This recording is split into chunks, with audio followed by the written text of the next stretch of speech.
the New Marketing for Your Small Business podcast, delivering the latest opportunities in marketing to help your small business grow and prosper in a digital world. Welcome to New Marketing for Your Small Business podcast. I'm Luke Porter with Moving Tree Media. And I'm William Schultz with Vivid Concepts Media. And this is our first podcast here, the first official episode. So thank you for all five of you guys that have joined us, our friends and family out there.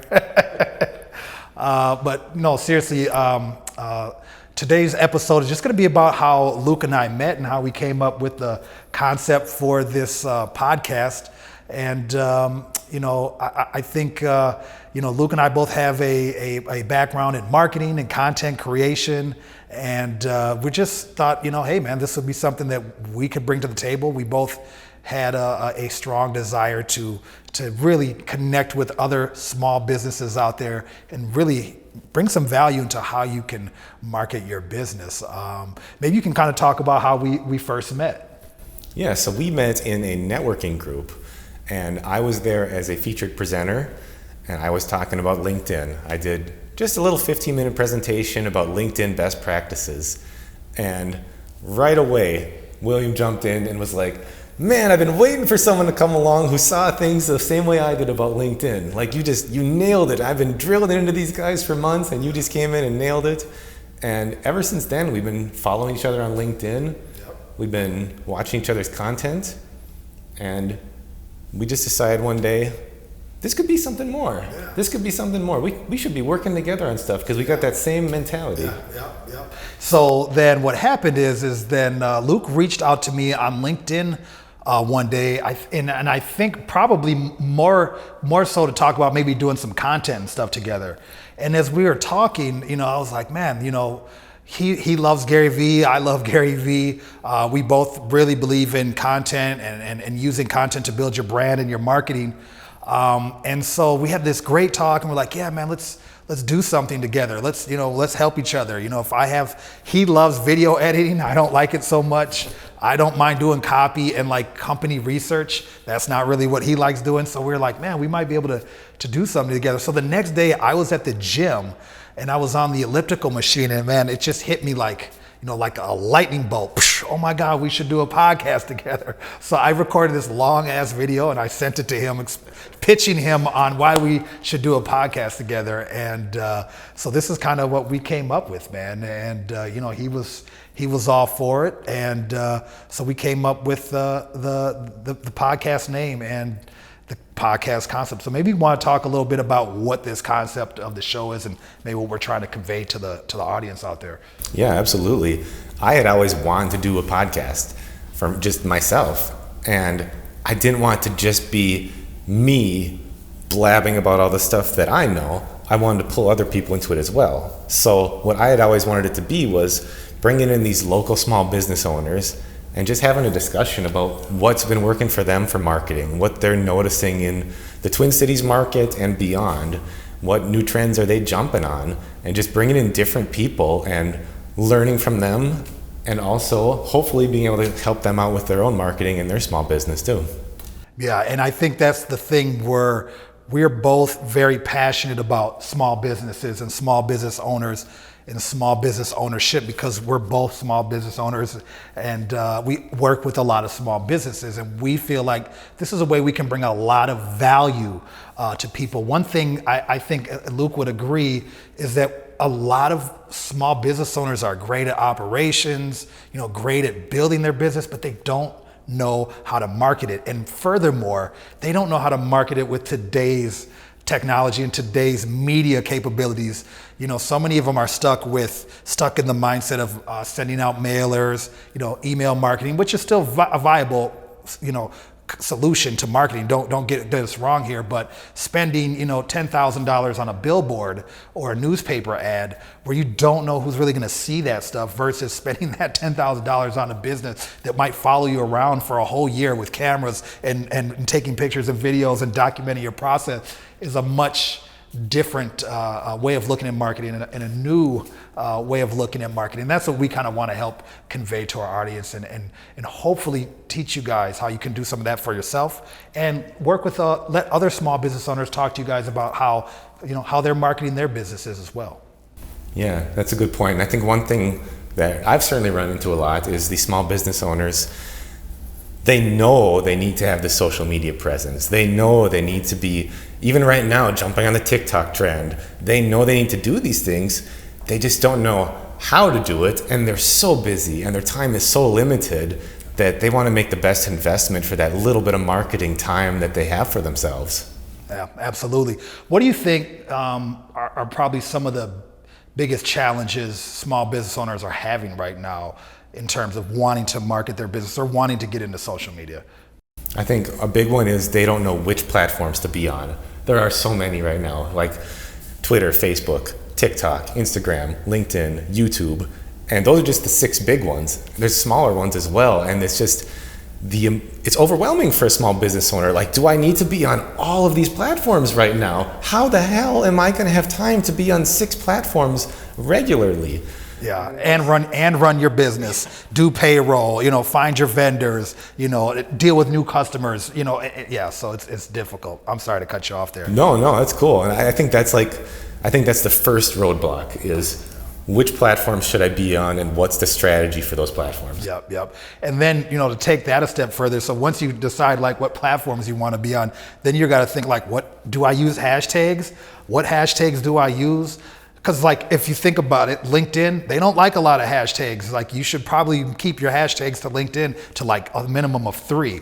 Then when you get on Instagram, kind of the golden rule in the marketing world is keep your hashtag numbers below like 70K. Because if this hashtag's been used more than 70,000 times, the likelihood of that hashtag popping up on somebody's timeline is a lot less likely. And then, to get deep in the weeds, right now on Instagram, the CEO of Instagram came out and said, if you're doing video, we're going to put you're going to get in more people's timelines. And then I'd go even a step further. Right now, as we're recording this podcast, Instagram recently started doing Reels, which is a mimic of what TikTok is doing.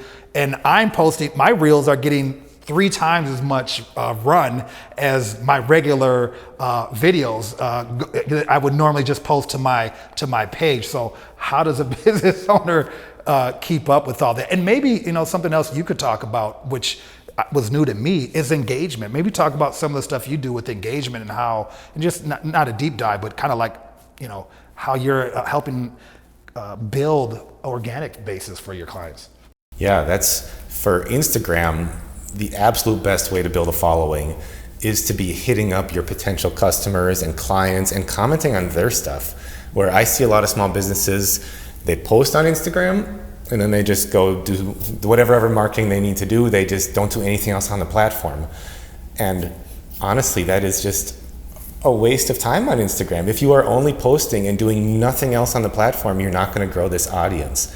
And by commenting on the places where your audience is, that sets them up to care about you. You want an audience that cares about you, that when you post something, they're like, yeah, awesome, man, thanks for sharing. They hit the like button, they might share with others. And to make that audience care about you, you need to show them that you care about them, that you care about what they're doing. We're in Minnesota, it's winter right now, so like I'm seeing for my clients, their potential clients are posting pictures like going sledding with their family. So I'm commenting as my client saying, man, that looked like a great day for sledding. The weather was great. Just little things like that to show that you care and you recognize that they're a person on the other end of their phone. What are you finding let's go quickly, when you do that, what does that lead to? What do you see what is the reward for that little bit of engagement? There's really 2 sides to that. One is I'm looking at that potential client. What are the odds they're going to follow my client? If the odds are good, I will follow them first. And then 90% of the time I get that follow back from my client. The other side of it is maybe they're not the type of person that follows people back very regularly. In that case, it's just branding. It is about commenting on this person's stuff, not like constantly, not in a weird way, but just every couple of weeks, make a genuine comment to show that you are there, you care about them, and your brand is something that might interest them just in a non-salesy way. Yeah. And I think what's really brilliant about that is you're building an organic connection with somebody and recognition. And when you do that, then when you do make the ask, which is in our business, which is the actual marketing piece, where you're asking for their business, it gives them a lot. It increases the likelihood of them wanting to shop with you or shop with that business because there's some comfortability. I always have this saying, people grow with who they know, which means if you take time to build a relationship, people are willing to grow with you, meaning give you your money and watch you grow, and then they grow that trust.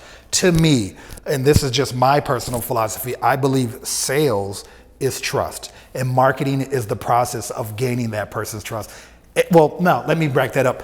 Branding is the process of gaining that person's trust. The marketing is me asking, hey, do you trust me? And the sale is confirming that trust, right?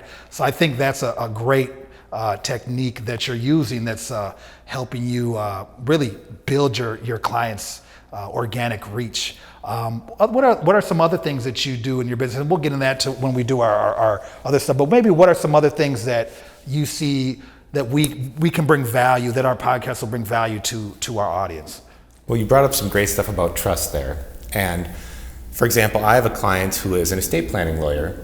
So on Facebook, what I'm doing for them is putting out educational content every single week and boosting it to an audience that has, expressed interest in estate planning according to the Facebook algorithm. So you have all these people in the local area of this estate planning attorney. Every single week, they are getting great information about, hey, what happens if I become incapacitated? Who can manage my finances? Hey, what happens if I want to leave an inheritance to my kid, but I don't want them to squander it? Every single week they're getting great information. And then when they decide to make that move to get an estate plan done, because that is a trust thing, that is a huge trust thing, to trust someone to handle your estate plan. Who are they going to think of? They're going to think of the person that's been so helpful and educational and providing value in their Facebook feed every week. Absolutely. So these are some of the things that we'll touch upon in our podcast. We both have extensive backgrounds in sales and marketing, and we're going to touch those topics, our own personal bio. But we just wanted to kind of introduce everybody to our podcast and to our group. We do have a Facebook group as well that everything's going to funnel through there, and we just want to kind of build an awesome community of local small business owners and marketers as well. We want to have an awesome community of people here in Minnesota, and if people from all over the world want to join in on this little community, you're welcome, because I think this kind of information really applies to everybody. So we're going to speak to everybody, but we will talk a lot about our market, because that's what we know the most. But our market is also reflective of other markets around the world, because we do have, I think per capita, we have maybe second or third most Fortune 500 companies alone here in Minnesota. So this is a very business-oriented state. There's a lot of advertising firms and marketing firms here. So we just want to bring value to all of our network out there. Anything else you can think of that you want to put a bow on this thing? I just want to thank everyone for watching. We've got some big plans. We've got some guests we're planning on inviting. We're thinking ahead for webinars and other ways to provide value to you guys. And it all starts right here, episode number 1. And we couldn't be more excited. So thank you guys for joining the podcast. We'll have the contact information here below, so please look down below. It's new marketing for your small business. Okay, that's what the podcast and the Facebook pages. We're going to be exclusively on Facebook and exclusively on YouTube, and you'll be able to find us on Spotify and Apple as well in the audio version. So thank you guys very much for joining us, and we can't wait to bring you guys more value.